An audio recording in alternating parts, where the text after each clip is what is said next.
Want to give a quick plug for Mint Mobile. I've been talking about them a little bit in the last few weeks here. And basically we switched after me freaking dragging my feet for a really long time. It turns out it's really easy to switch from a big carrier to any other carrier. It used to be really complicated to move your phone number and you had to pay for it and all this other shit. But now it's super easy to switch. I moved over to Mint Mobile. I tested them out for like a week. My wife was not certain if like the service was going to be as good or anything like that. But turns out it's just fine.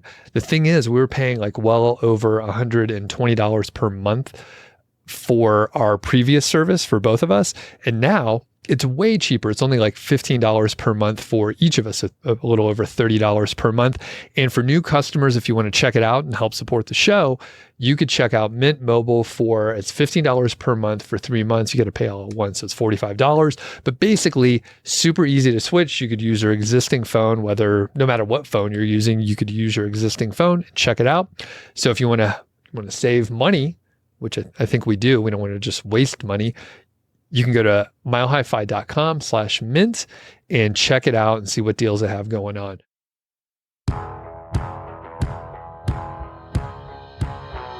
Hey, what's going on? Welcome to the Mile High Fi podcast. My name's Doug Cunnington, and today I'm sitting with my buddy Rusty. How are you doing today? Doing well. How are you, Doug? I am awesome. I had quite a lot of caffeine earlier, so I'm ready to go. That's one of my secrets. So I feel good and I'm excited to get to know you a little bit more. Like we've met and talked a handful of times, but never in depth. And you've been retired for 4 years, is that right? Yep. And we're going to talk about what everything's like post-fi. 1 or 2 cool things. Actually, there's like 4 or 5. You moved to Colorado after retiring. You've had to navigate some pretty intense healthcare challenges. Yep. You apparently got 2 mortgages without income or jobs. Did I read that right? Yeah. Which seems crazy. And you have a withdrawal strategy, which I haven't heard of before, at least in the name that you sent over. So we'll talk about that and all these details about like life after financial independence and retiring. So welcome. I'm excited to just jump right in. So when did you first hear about FIRE and financial independence? Do you remember? Well, it's a particularly apt story for this podcast, I feel, because my introduction was finding Carl. My wife and I were on a vacation in Scotland. It was around Labor Day 2018. At that time, I had a little bit of free time, so I was just kind of perusing the most read articles on the New York Times. And one of the ones that popped up was the, big FIRE article. I think probably like the first one that had really been in the New York Times about FIRE. And Carl is super prominently featured in that.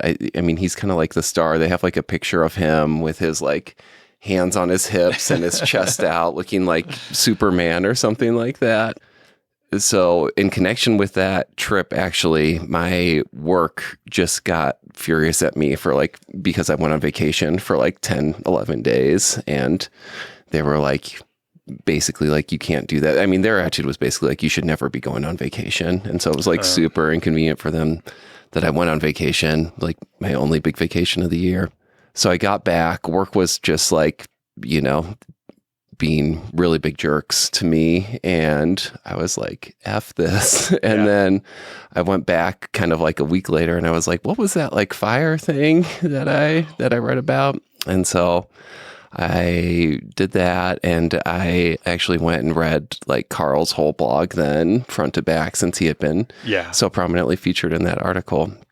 And I came to my wife and I was like, I think we could like do this. And she was like, whatever helps you, kind of like Carl's story where, he was miserable at work and told Mindy about it. And she was like, hey, if that, you're miserable at your job. So that sounds way better than being miserable all the time.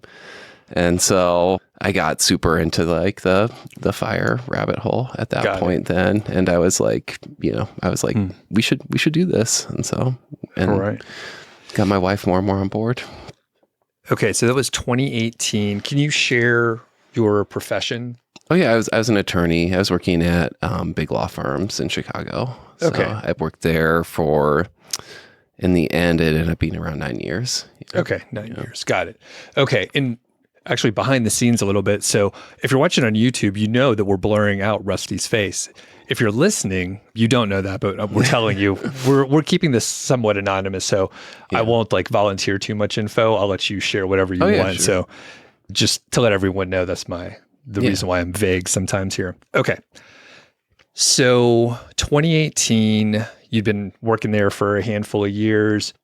How far, I mean, you must have been doing some things pretty right. So to be able to retire fairly quickly, right? Yep. So how long before you retired? Just a couple years? And what were you doing before to put you in such a position? Yeah, it was like just a couple years from when we learned about FIRE to when we actually retired. And so the big things that we did well early on were just like avoiding debt, avoiding student debt. And the other thing is we met in college and we moved in together right after we graduated. So we were always splitting household costs. But probably the biggest thing was when we were getting ready to go to graduate school, I went to law school, my wife went to MBA, and you get offers to schools. Now it's super common to apply to like a bunch of schools. And then we both got full scholarships to University of Iowa, where I'm from, the state of Iowa. So we went and did that, and then did well in school and got good paying jobs. And then a lot of our peers, like especially at the law firm, people have $200,000, $300,000 of student debt. And so to be starting out with zero, net worth of zero is actually like a great place to be in. So you're not making essentially like a mortgage payment right off the bat when you're starting out. Got it. Okay. And then the other big thing is, thankfully, my wife had a professor in business school, and it's like the standard financial analysis class that they have where you're valuing individual stocks and stuff like that. But he devoted one day to Vanguard and was just basically like, this is what just so you know, we're doing all this other stuff that like companies will pay you for. Yeah. But like when you invest, this is what you should invest in. And that was, basically that justified the whole 2 years of MBA for her, because just have that professor one day be like, here's Vanguard, it beats everything, and he's talking to these people who are going to go be asset under manager advisors. And it's just basically like, but no, this is the cheat code for how you invest. So at the end of that first year of working, I think we had like $60,000 in just a bank account. And that's when my wife was like, we should do Vanguard. And I was like, I've never heard of it. And she's like, it's the best thing. It's like the best thing. So I like researched it just a little. And then I was finally like, hey, I'm on board with it. Like, you appear to know this. Can you set it up? So she set it up for us. You had whatever, $60K in the checking account. We also investing in like a 401k, and you guys probably made too much to do a Roth. We were priced out of the Roth. We, now knowing about the back door and stuff like that, there's stuff that we could have been doing that wasn't. So we weren't totally optimized, but my big thing off the bat was I really wanted flexibility. So I actually didn't do my 401k for the first couple years because I was like, I want access to money in case of an emergency, or if we wanted to do a house or something like that. My wife had a match from her employer for her 401k. And so she started maxing out her 401k, and especially seeing that and the match, seeing that she had the couple extra years in the match. I mean, she ended up so far ahead of me just starting a couple years later and not having a match. So it's another illustration of how if you start doing that stuff early, it just is so much more valuable. Okay. And then do you think you were like a saver, you and your wife savers before? It sounded like you avoided debt. You came in thinking, okay, we want to have like a nest egg for emergencies, other stuff like that. It sounds like you were fairly conservative and forward thinking generally. I was very debt adverse. My wife had $14,000 in student loan debt before we were married coming out of college. And I thought that was the most insane thing ever. I was super worried about that.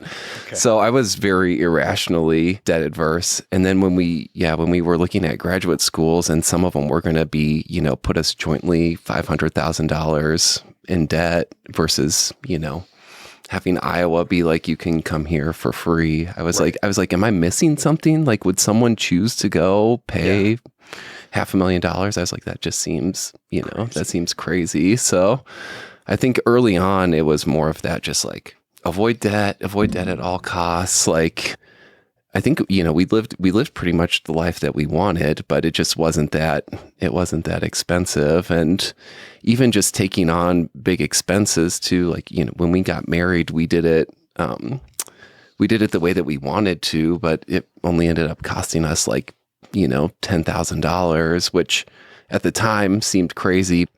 And even to pay for that, I was like, we're going to save up all the money in advance. We're not going to take on any debt to do the wedding. And so we saved up the money to do the wedding. The first time we bought a car, I was like, we're going to save up all the money to buy the car in cash. That was just kind of like our natural instinct. And I think that kind of really helped us save a lot of money, especially we started earning more money. And it was like,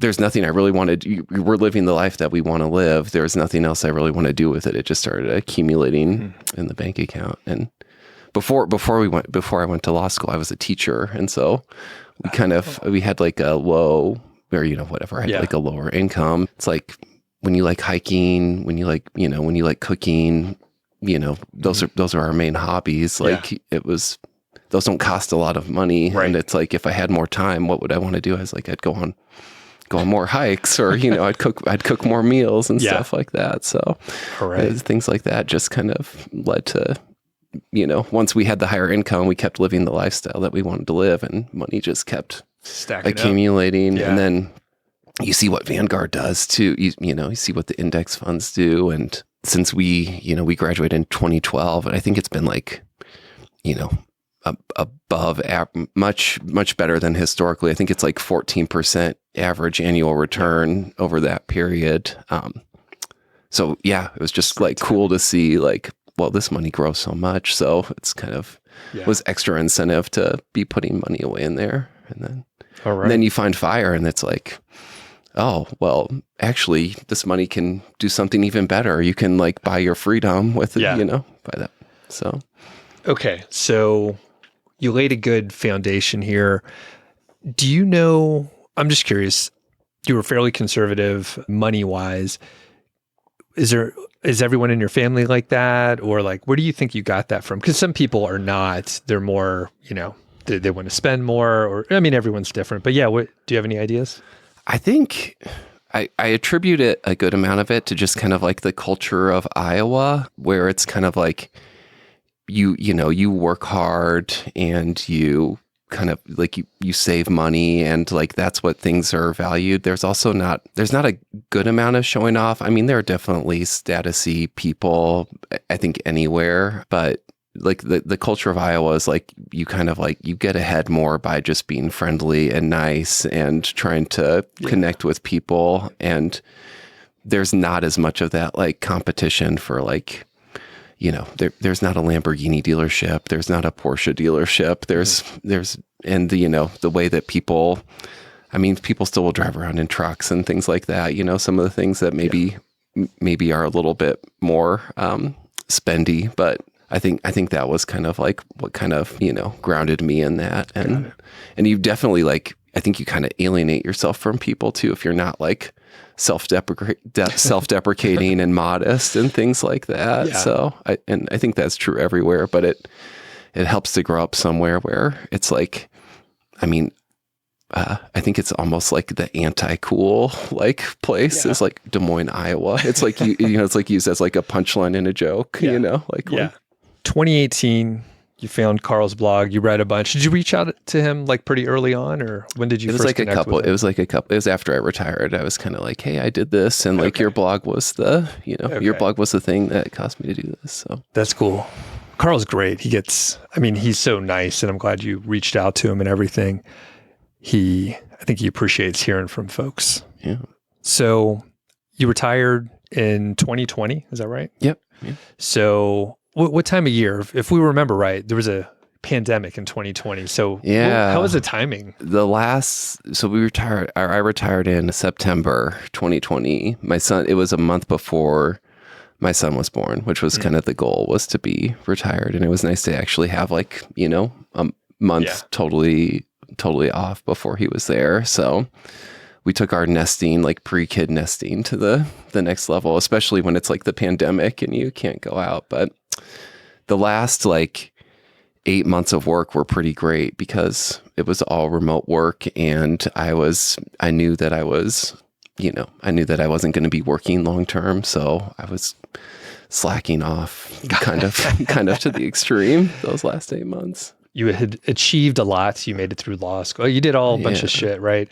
So then you're like, all right, I am going to do less than what is expected, kind of. It was great. I mean, the whole last 2 years where I could have a little bit more of that F you attitude were so healing for me. That's great. And then especially the last 8 months, I was like, well, they said I've been working, I've been working 8 years. I was like, wasn't really allowed to take a lot of vacation. I was like, I basically have 8 months of vacation that I'm due. So kind of treated it like 8 months of vacation. And just the process of people asking me to do things and being like, I'm not going to do it on that timeline, or I'm not working. I'm definitely not working weekends at all, no matter what the occasion is. It just felt so healing and kind of set the right tone for kind of retirement. So, because especially being at the big law firm, they're like, I need this and I need it done yesterday. And you're like, what's the real deadline? And they're like, yesterday. And so I'm mad at you that you're late. They're like, no, yeah. So, and then it's like, what's the timeline yesterday? And I'm like, well, give me a real deadline before I'll even start doing this.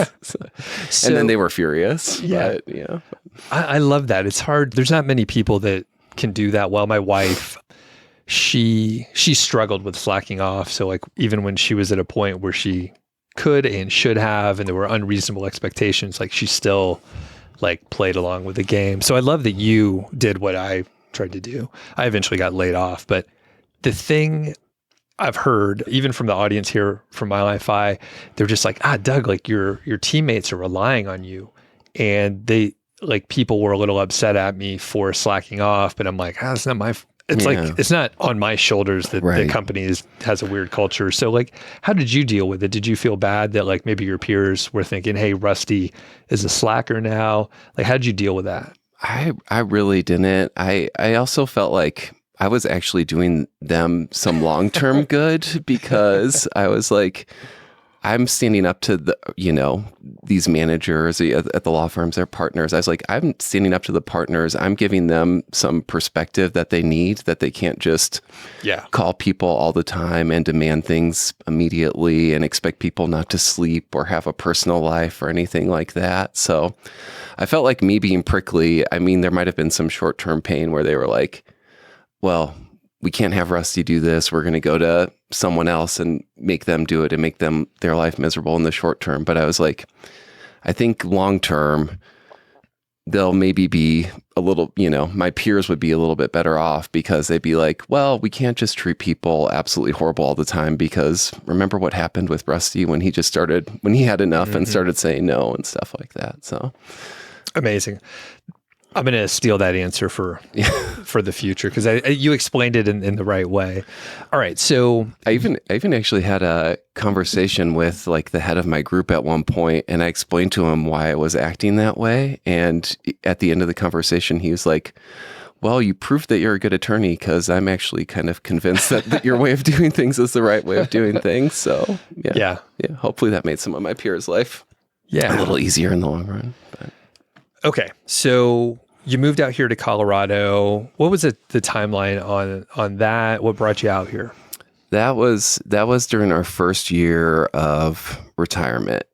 We had friends who we had kind of shared with them what we were doing. They were kind of some of our best friends and the people we had been most open with. They lived in Santa Cruz, California, and we were always kind of like envious of their lifestyle. We were like, this is, anyways, way better culture than Chicago. I mean, Chicago, you just work all the time, basically, and the weather's bad. So even when you're not working, you're like inside doing stuff. And so we'd go visit them in Santa Cruz every year. And we were like, this is really nice. Like the weather's nice. There's a beach, there's mountains. It's, it's incredible. They were getting ready to move to Boulder. They wanted us to just kind of like weigh in on the financial stuff. And so they're like, is this a good financial move? Should we buy a house? Should we rent? And we were like, we did the analysis for them and we were like, actually, it's an amazing financial move. And in fact, we're going to look at buying a place in Boulder too. And so our initial thought was like, well, let's move out there. We'll rent for 3 months and just, kind of see if we like it. Cause we never even like been to Boulder before. I was going to ask, have you been to the Front Range at all? I've been to like Denver and Colorado Springs and stuff, but never specifically to the Boulder area. It's like, it's always on those lists of like best places to live. And, you just even like look up, you just Google Boulder and look at the pictures of it and it's right up against the mountains and everything like that. It's really enticing. And then we didn't have a car, so the fact that Boulder is like always considered one of the best bike cities really appealed to us. I guess that's another component of how we got to fire. Never had a car. Yeah, you never did. We had a car. Never had a car in Chicago. I should say. Okay. But so for 10 years, we didn't have. Oh, damn. We didn't have a car. Wow. And I guess it's normal. You could take subway or even taking Ubers was so much more cost effective. But the primary thing to get to work, I would normally bike, and then we would walk home together, and we just lived a couple miles from work. So gotcha. Yeah. But what about the winter then?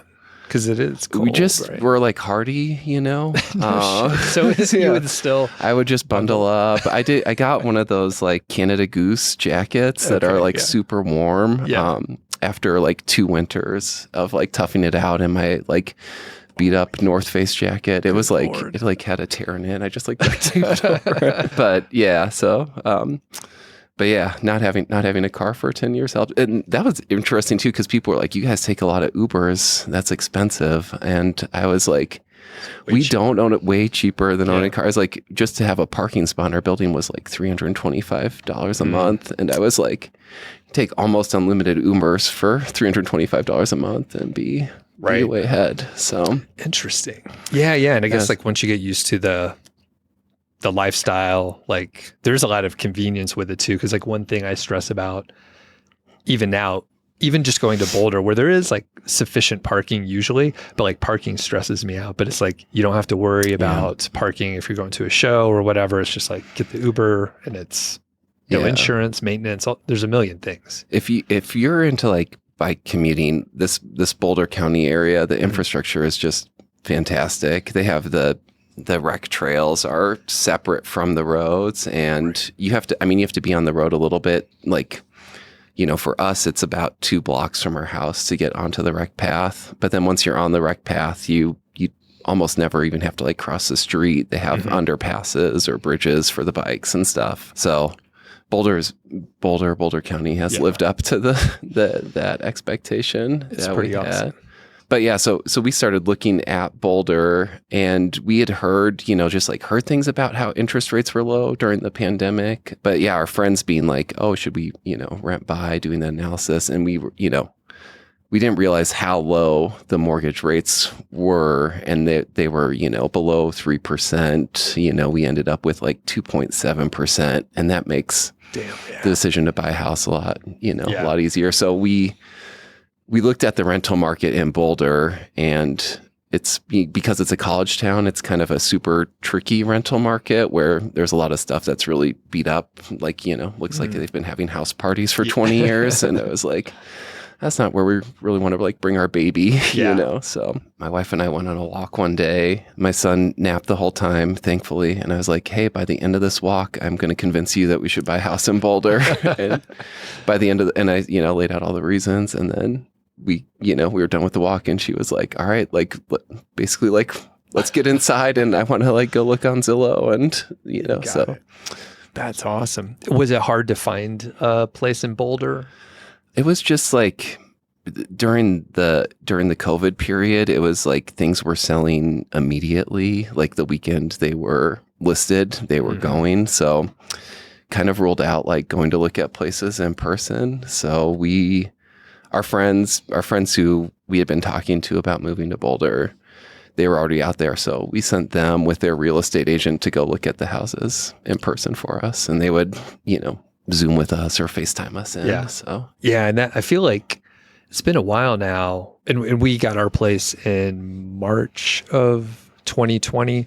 But I was going to say, like, as the pandemic went on and people were like at home more and like there wasn't much of a supply out there, that's when offers started coming in like 50 or 100K over asking price and like that sort of thing. Did you have to do that?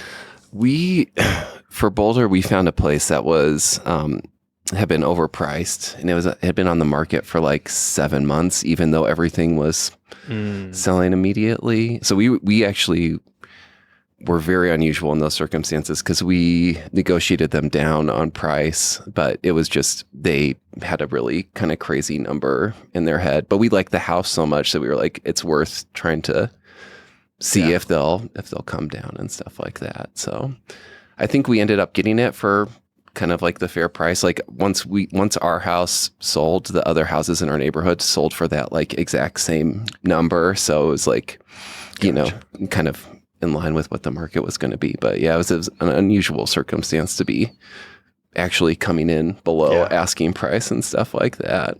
Our experience in Breckenridge was more like what you're describing. Okay. Right? 12 offers opening weekend and stuff like that. Oh, wow. You mentioned the Breckenridge place as well. So after 7-8 months of being retired, you moved from Chicago to Boulder. So you didn't have a job or a W-2. How'd you get the mortgage on the couple places? So our experience trying to get a mortgage was, it was definitely not typical. And I think the mortgage brokers knew that. A lot of them would not even return an email or a call. I was just trying to explain to them. I was like, I eventually just ended up saying to them, like, how do retired people get a mortgage? Like that's like, we're, essentially treat us like retired people. And so what they ended up doing, the couple of people that I ended up talking to, and there were literally only just a couple that ended up being even somewhat interested in potentially working with us. But they do an asset depreciation model for income, which is very similar to the 4% rule, only they use 5%. And then so they basically take your net worth and then they take 5% of that, and that's your income for the purposes of getting the mortgage. But then we were buying literally just the average home in Boulder, but when you're in the city of Boulder itself, the housing prices are so high that ended up being a jumbo loan. And then with the jumbo loan, I guess they can't resell it. The bank has to hold it themselves. So then they really wanted to grill us on on our history and stuff like that. I actually ended up, the one that we ended up going with was this banker that my family, that my dad and mom had used in Des Moines, who knew us somewhat because he knew us and knew that we were generally financially responsible and things like that. I think he was, he was more comfortable. He was more comfortable with giving us a loan and stuff like that. But gotcha. But I was like, oh, this is, especially, with fire, it's always like DIY, do it yourself. These banks and financial people are the enemy. I was like, oh, maybe I've burned this bridge a little bit too thoroughly. And so it was actually nice to have someone who had some awareness of us. So it's interesting, on the entrepreneurship side, sometimes people don't realize it. It's like, oh, they're making a lot of money, way more than they were in their corporate job, but they're entrepreneurs. And you need to have I think 2 years of W-2s or some tax history, tax filings. And then they'll give you a mortgage because you're paying taxes, you're earning money, whatever. But yeah, like you said, retired people buy houses. So how do they do it? It's like a fucking mystery. It's weird that they can't just be like, oh, okay, you're in this classification. We could treat you like this. Obviously, you look at the balance sheet. It's like, yeah, you could buy the house. Right. I'm like, I could buy the house in cash. Like, I don't understand. But yeah, it's weird because it's like, if we had our incomes just a few months ago, even if we had zero money saved up and we're totally financially irresponsible, they'd be like, oh, you guys both have 6-figure incomes. Like, how big of a house do you want? Like, let's get you, like, are you sure you don't even want a bigger one? Right. But it's like, oh, you have a bunch of money. It's like you have wealth. You're a riskier investment than someone who just earns a high income and spends it all. I was like, it's just a weird, weird financial system set up. And then I just out of curiosity, I asked the mortgage broker too. I was like, well, what if someone has a high income and a lot of money? Can they get a bigger mortgage? And they're like, no, you either do the asset depreciation or you do the income. You can't you can't combine the two.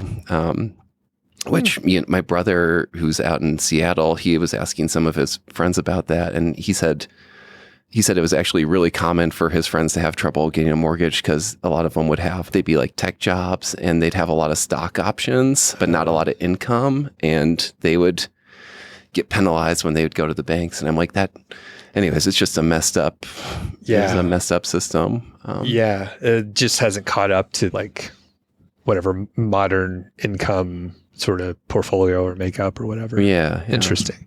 All right. So we have a sponsor today. That's Ghost Bed. And I have I'll show you upstairs, Rusty. It's the Ghost Bed Luxe. It's very soft. It's like sleeping on a cloud or something like that. Yeah. Is that what you're sleeping on now? Mm-hmm. Yeah. So we got one. And you mentioned that you sleep really well now. And I'm guessing part of it is because you don't have the job. So how long did it take to sort of decompress and like start sleeping through the night? Because I mean, even when I got laid off, I would like have nightmares of emails that I like could have gotten or whatever. I still have those, which is kind of crazy. I'm actually like doing therapy to try to see if I can like rewire my brain to not get those like work email nightmares anymore. It's a process. Like I said, it's still going on. But the biggest one was I'd just be so stressed at work. I'd not sleep well. I'd have a bunch of caffeine in the morning. I'd need like at least, 1 or 2 drinks to kind of unwind at night. And even then I'd have, and then I'd still have like some lingering stress from the day. So a few months after being retired, I stopped drinking the caffeine, which I think helped. And then kind of like over a course of a few more months, like kind of tapered off the alcohol because I didn't need alcohol as frequently. And now my general level of sleep is like super good, but it takes a year plus of decompressing, I felt like, to get to that level. Yeah. Are you still off caffeine these days? Yeah. Okay. Still off caffeine. Yeah. And that's I'll go off every now and then.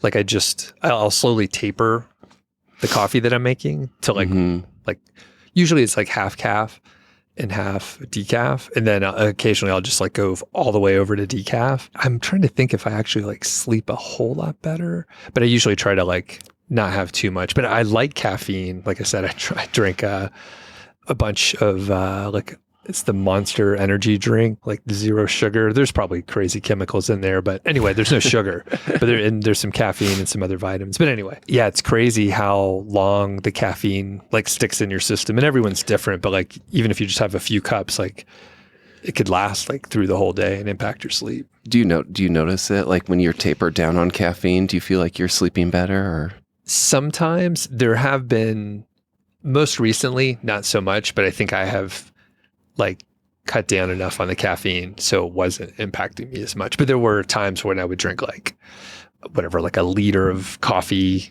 like by 1 in the afternoon, and I would just have like so much in me that it would screw up my sleep. And then do you have any specific like sleep routines? So, like, do you go to bed at a certain time or anything like that? Especially having a 4-year-old, like bedtime is very, very kind of like set, and they go to bed pretty, he goes to bed pretty early. So it's like around 8 o'clock, we'll be pretty much all wound down, have the lights off in the house and things like that. And then I have a sleep mask. I have a special knee pillow that I use. I've We have blackout curtains, humidifier, air purifier. So we stuff, kind of like create the perfect little sleep cocoon for ourselves. Yeah. That's the way to do it. Very good. All right.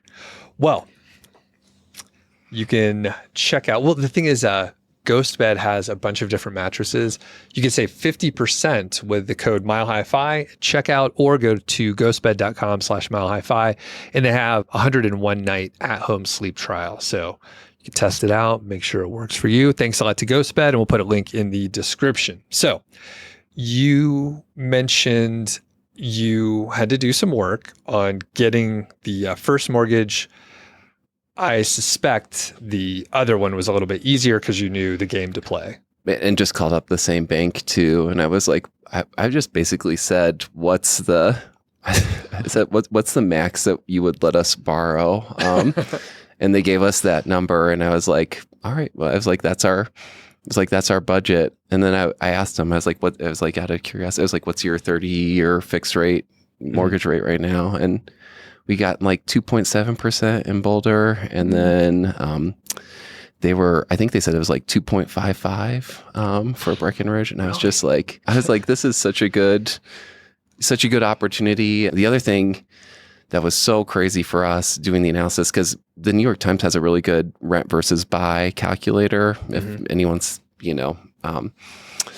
thinking about making the decision versus renting versus buying, it's like, it was super helpful. And I'd run the numbers in Chicago, maybe whenever we'd get an inkling that like there was a place we'd want to buy, I'd go run the numbers, and they'd just be horrible in Chicago. There's not a lot of appreciation, and the property taxes are like the second highest in the country in Illinois. And then you run the numbers in Colorado, and it's like Colorado's typically the second or third lowest in the country. And so you're like, it's like a half a percentage point are the property taxes here. So at first I was like, am I doing something wrong? Like, are people grandfathered in? Like, will my property taxes be different than what this properties were historically? Yeah. And it's like, nope, just Colorado's better. It's just another way that Colorado's better. The property taxes were so low, the interest rates were so low, and we had been thinking about maybe buying a second property after we bought the first property, just because we liked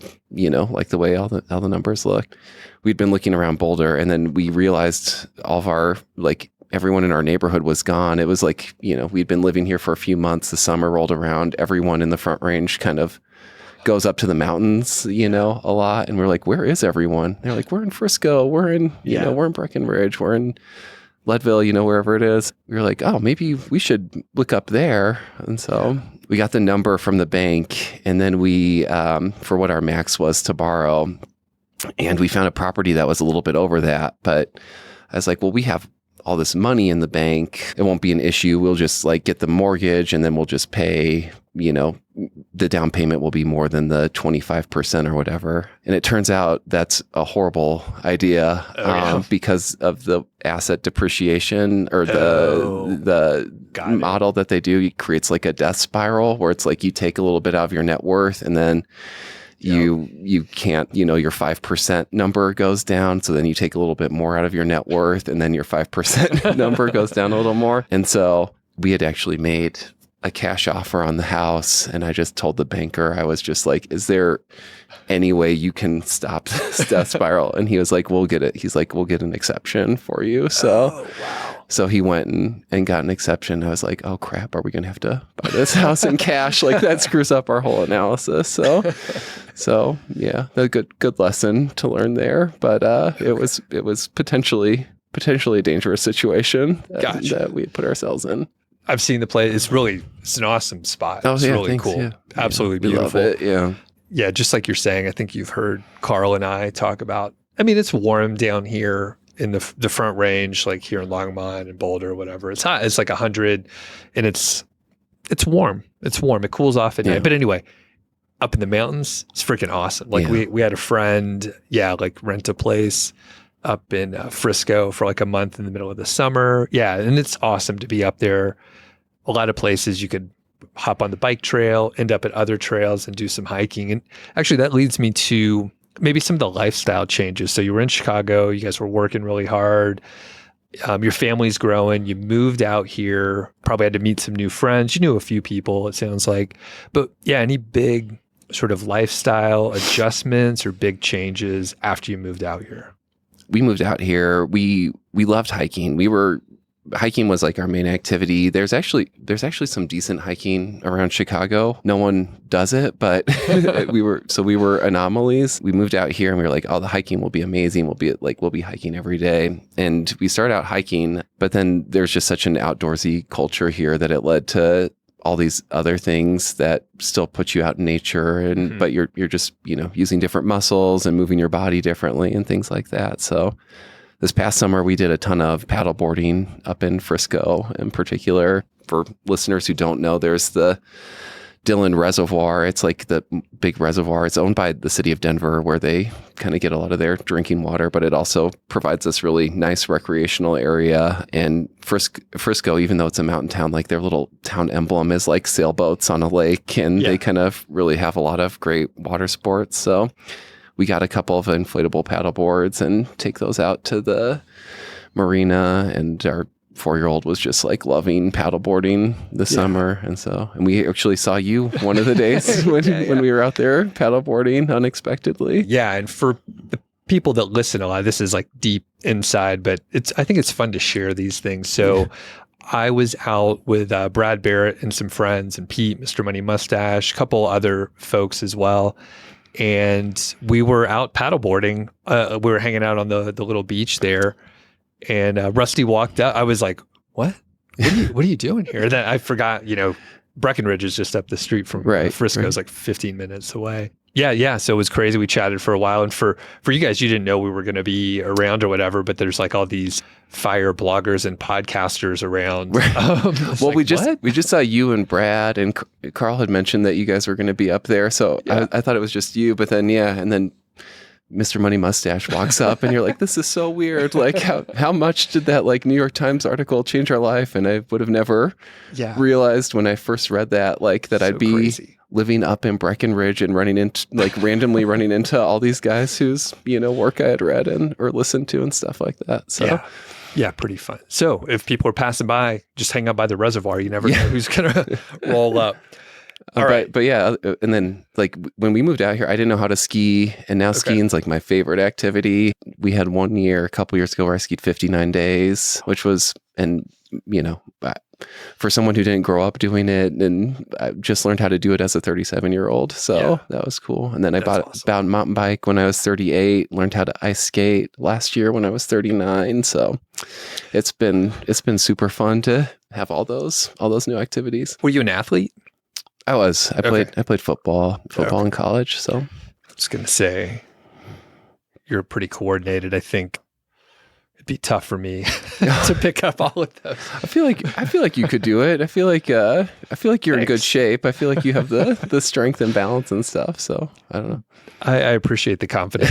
I skied several years ago, but now that I'm older, I'm just like, you know what? The consequence of like me twisted my knee, I'm like, it's not worth it. I like hiking, snowshoeing's cool. I'll get out there like in any season, but I'm aware of my limitations. I probably hold myself back, but I don't know. I'm a baby. It's really nice it was nice for me to be able to learn doing it when I was, whatever, quote unquote, retired. Cause it's like, I didn't feel any rush to be like, I only have 5 days this year. I booked the vacation. I only have 5 days. I, have to try to cram it all in. I just kind of went out there and I spent like my first 3 days on the bunny hill, whereas, a lot of people try to go do bigger runs and stuff like that. And I was like, I'm just going to make sure I'm totally comfortable with everything. So, yeah. And side note, so Elizabeth retired like 6 months ago, and she set up some different activities.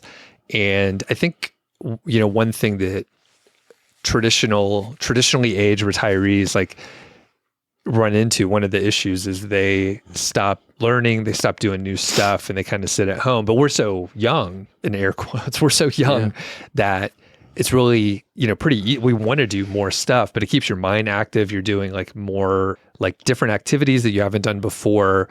And you weren't thinking that intentionally, but it's just like, it's really important for us to keep our minds active. And do you have any comments on that? No pure question. Well, you see the research about like neuroplasticity and longevity, and it's basically like learning how to do a new physical skill is one of the best things you can do for your mind. You think of it as just being something that's going to benefit your body, but it, in addition to having all those benefits for your body, it also gives your mind, and especially something like skiing where you get on the skis the first few times and you feel so uncomfortable. And then, you fast forward 3 years and you're like, oh, I'm very comfortable with this now. And I'm moving my body in ways that I didn't do it before. I'm like, I'm sure there's all sorts of new neural connections. And then you just see it out in Summit County. One of the Summit counties where Breckenridge and Frisco and these places are, but I think it has like the second longest life expectancy in the country. And one of my ski instructors was like, he was like 74 or 76, and he was like skiing down the mountain backwards and stuff like that. I was like,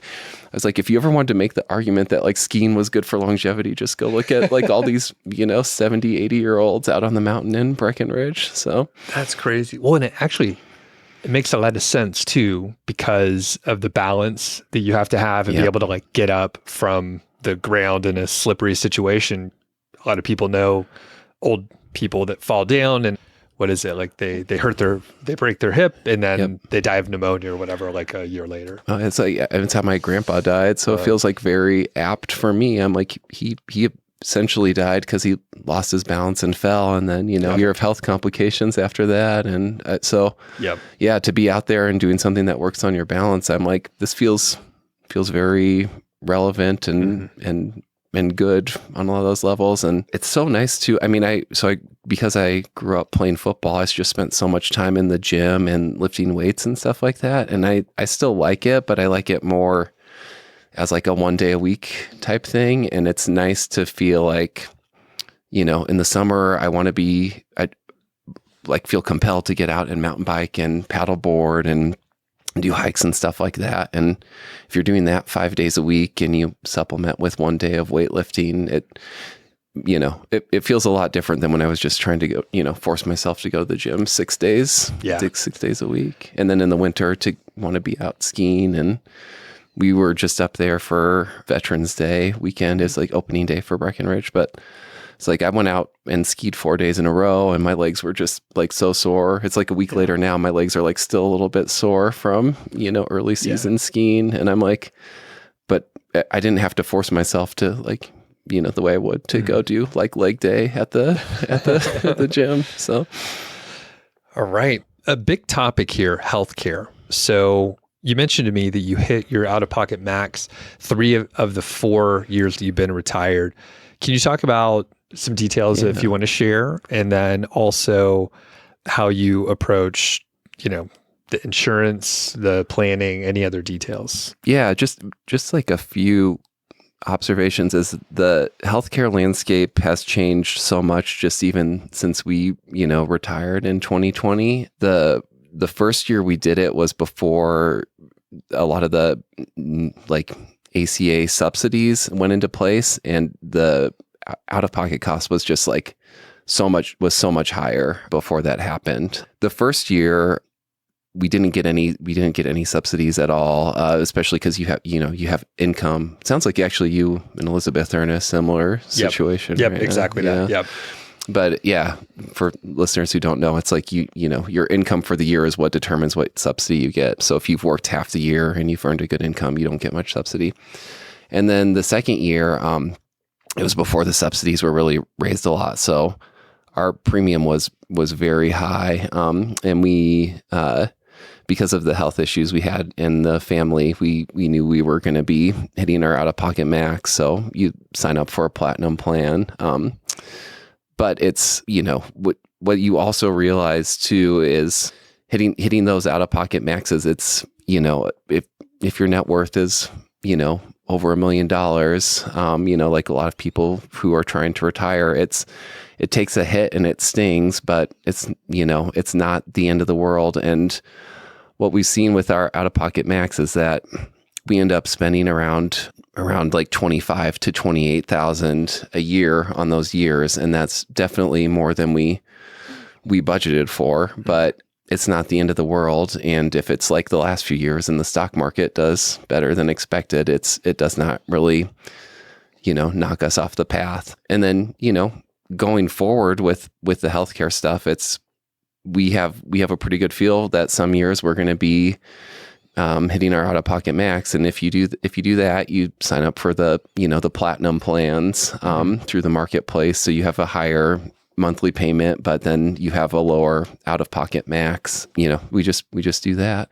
The other thing that we found that's super helpful is we just have a health insurance agent here, and their only incentive is basically to sell you a plan through the marketplace, but they help you navigate the marketplace really well and find we have a few providers in particular that we want to make sure we have, and they make sure that those are covered. And then the other big thing that we found out, especially moving from Illinois to Colorado, is just like not all the state marketplaces are created equal at all. It was even with the subsidies that kicked in later on, the Illinois marketplace was almost double the cost of the Colorado marketplace, and the coverages were worse. Like here in Colorado, we're able to get in with, if we pick the right plan, we can get in with whatever provider we want essentially. And Northwestern University is like the big hospital in Chicago, and there were essentially none of the marketplace plans that would get us in with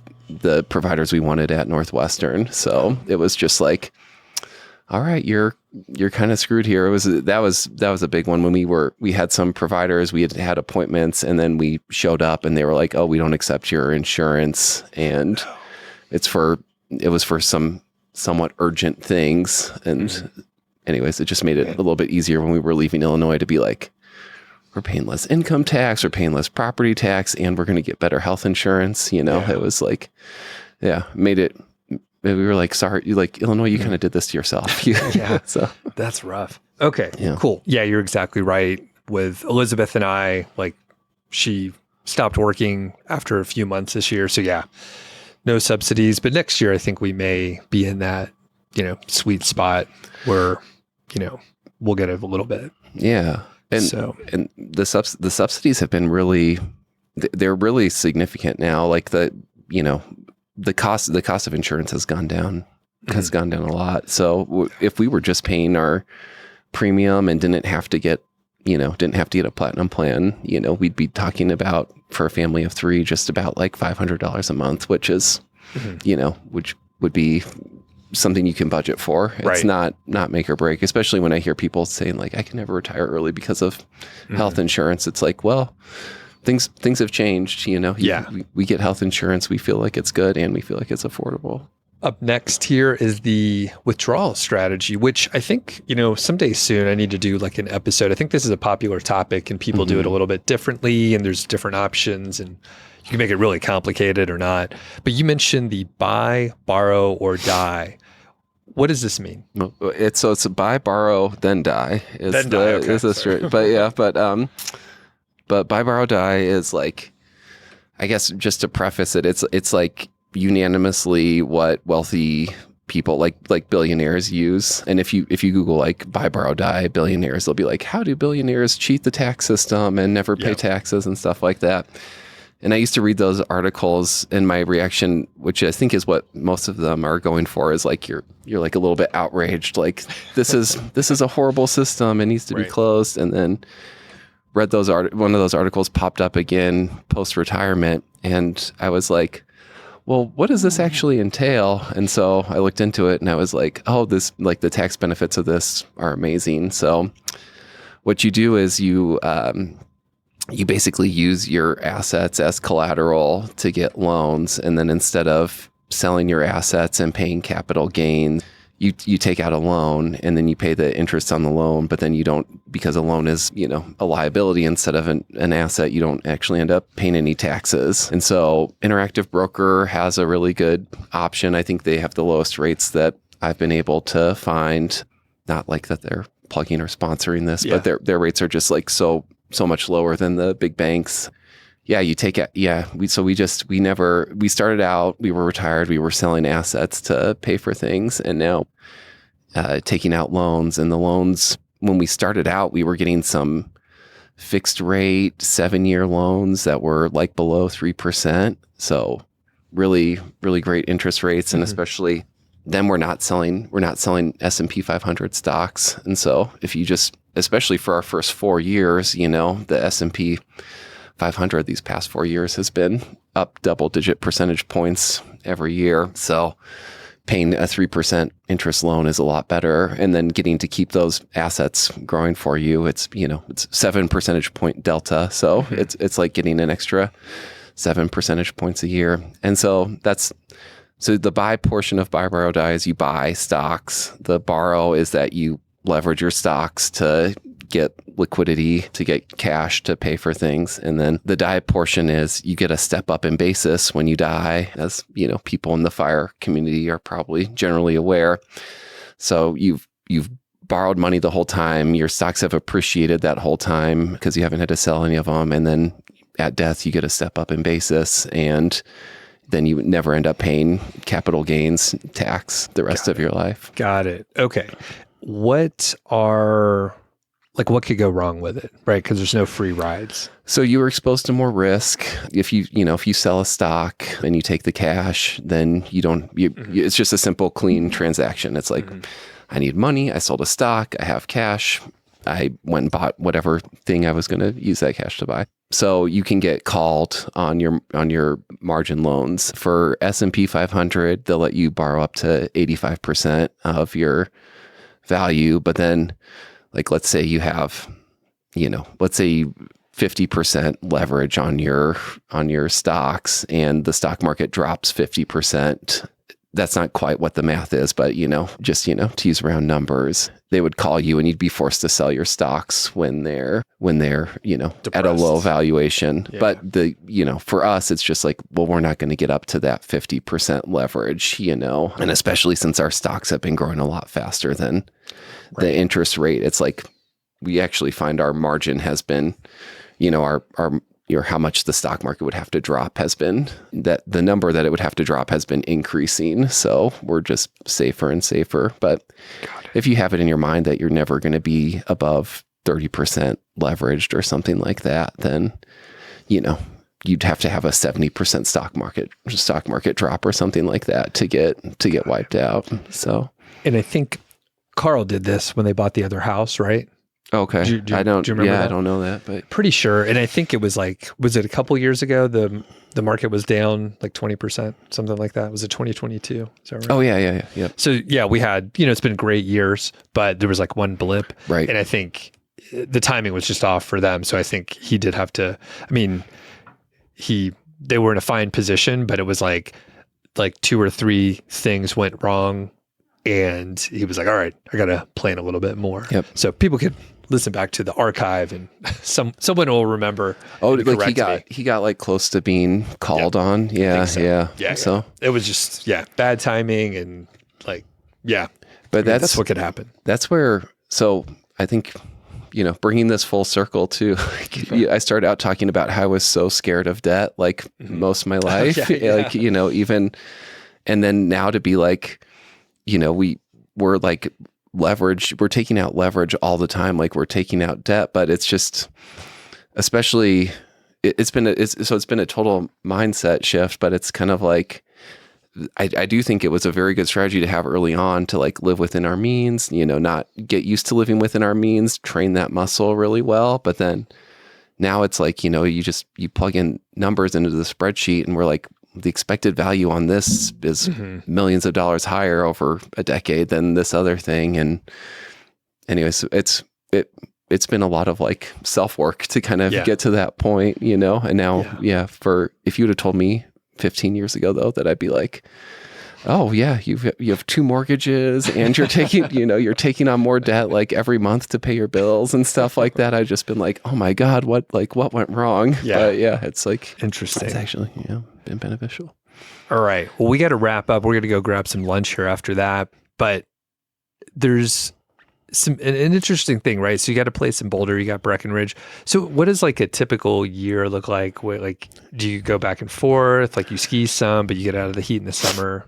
Yeah, that would be, so there's the ideal of what we'd like to do, and then just kind of what happens because of different life circumstances and stuff like that. But we lived mostly in Boulder for like the first 15 months that we were out here in Colorado. And even after we bought Breckenridge, we were kind of like doing some home repair stuff on it. So we weren't up there using it as much. And then we kind of like switched our strategy and went and lived up in Breckenridge for 15 months and did more renovations on Boulder. But doing both those things was really nice because 15 months someplace you kind of like establish community and make friends and stuff like that. And you also get a really good feel for like how it changes throughout the seasons, especially places like the Front Range and the mountains that change so much, you know, from like month to month. I think this year will be more of like our kind of what we hope would be like a typical year going forward. And so we'll spend like 2 months of the ski season up in Breckenridge, spread out a little bit, you know,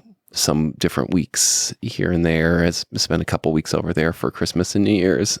For the summer, spend 3 months in Breckenridge, July, August, September. September is amazing. Like that time I ran into you this summer, it was like the week after school had started on the Front Range. So there's like no one up there, but the weather is still perfect. So it was amazing. Yeah, that's a great time to be up there.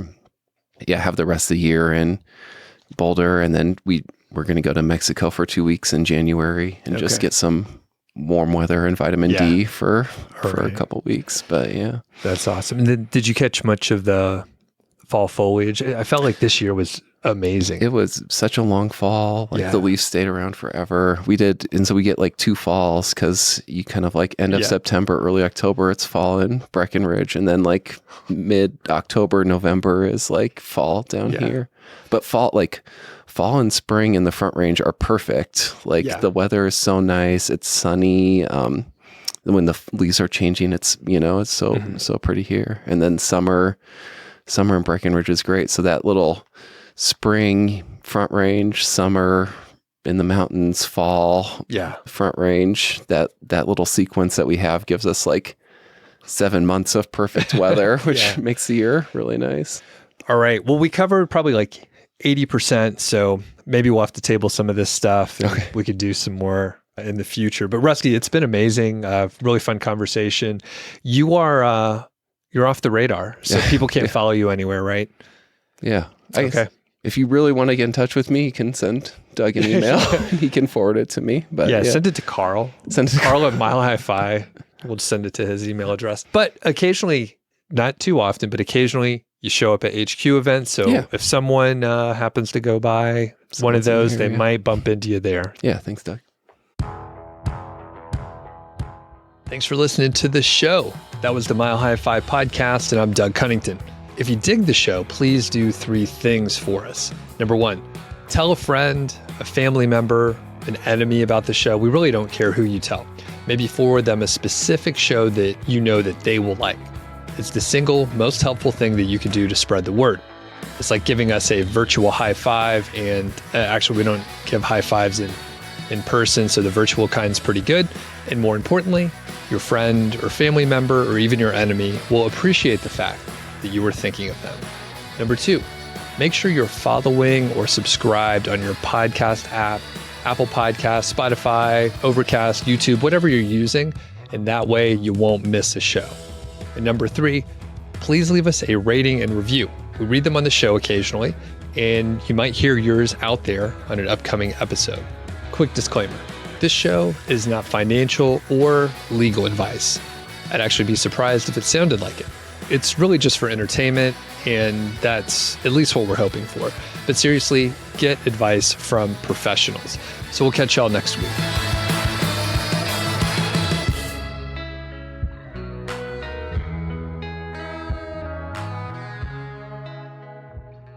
You listened to the show, which is cool. And you mentioned that you had sort of a vision of what my house might be like. Carl talking about the basement and all this stuff. So what's your impression when you came in? Well, the house is all put together and complete. I guess maybe, hearing Carl on the podcast and talking about all of the ongoing house projects that he has. And then having seen your basement and just knowing that it was unfinished from, briefly seeing it on YouTube and stuff like that, I thought maybe I would anticipate that. But yeah, you're in like a new neighborhood. You have all the, it seems like you have the whole house done and completed and everything like that. So we have knobs on every door. You have knobs on every door. Unlike Carl's place. He's not here to defend himself, so it's easy to make fun. We did it. We saw Carl and Mindy's house just this weekend, actually though too. But his is a lot more complete than he lets on. So I did notice there weren't knobs on the door, but yeah, so. It's only a couple of them. Like the front door, there's a knob. I don't know about the rest of them, but yeah. The place has come along. Carl's place has come a long way. Like they finished a lot more in the kitchen, and like if you saw it before, you'd be like, "Oh wow, this is really amazing." Okay. So, but yeah, I appreciate you saying that. Downstairs it is I'm a little messy. You can see my desk over there. That's the real deal. Is there's just a bunch of junk laying over there, like 1 million Post-it notes, like 40 pens, half consumed cup of coffee over there, but. Upstairs, like when we have people over, it's kind of good to have guests show up because like I clean the counter. It's like you got to clean up and make it look like you're not a slob. Like clear the counter, throw all the dishes like into the sink, at least so it's hidden or in a closet. It doesn't even matter where it's at. It's just like hide the stuff. Yep. So. And then what is out stands out. I noticed you had the St. Bernardus coaster out there. Is that one of your favorites? It is one, especially like this time of year. It's a little for people that don't know, like we're recording this a little early, but it's just a couple weeks before Thanksgiving. Mm-hmm. And this time of year, it's like, it's gotten cooler. It's dark. It's great to pop open the St. Bernardus 12. So are you a St. Bernardus fan too? Love St. Bernardus for similar reasons. It's my wife's favorite beer actually. Mm-hmm. And then we went to Belgium for Thanksgiving one year and drank Belgian beers the whole time, and they actually don't have Thanksgiving at that time of year. It's just set up for Christmas, so it's like early Christmas. So this beginning of the season with like Thanksgiving leading into Christmas is like the perfect time to have some of those that is super rich Belgian beers. Yeah, so. You know what, man? Remind me before we go upstairs. So I homebrew beer. I made roughly a clone of like the App 12. Oh yeah. In 2018 back in Bozeman, and then I like caged and corked it. It's in a 750 bottle. I'll have to show you how to open. I put the corks in a little too far. Okay. But anyway, they're pretty good. It could be, that's several years old. So like, I think the head retention is down a little bit, but it should be pretty rich, and a darker beer can like deal with oxidation a little bit. When you were over there, did you have like some of the vintages where they're like, oh, here's one from like 10 years ago or whatever? We didn't do that. They would do, when we lived in Chicago, they would do the vintages for the Bourbon County, KBB, Goose Island. Yeah. KBC, is that, what is it? Oh, that's Kentucky Breakfast Stout. Yeah. Okay, different. Got it. Okay. We'd go over to Michigan though too. Yeah. Those are fun stouts to have. Man. We could just talk about beer the whole time, but this is good for the sound check. You'll have to start a third podcast. You can just have people over and talk about which beers they like.